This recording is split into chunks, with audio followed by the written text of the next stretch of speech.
दरम्यान राऊतांना अटक होणार होती त्यावेळी संजय राऊतांनी माझ्यासाठी बोलण्याची गरज नाही असं मी शिंदेंना सांगितलं असं राऊत म्हणालेत. गेलो म्हणून नरकात तुम्ही गेलात.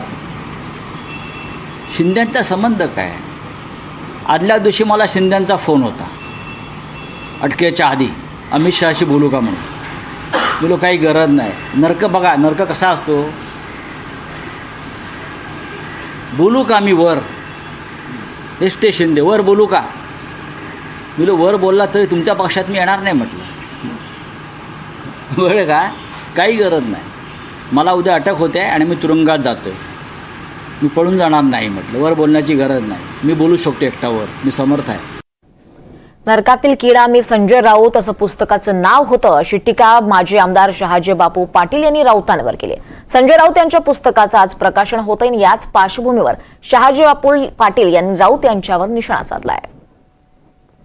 मुळात या पुस्तकाचं नाव चुकलेलं आहे. या पुस्तकाचं नाव घेत असताना नरकातला किडा मी संजय राऊत अशा पद्धतीने त्यानं पुस्तकाचं नाव घ्यायला पाहिजे होतं.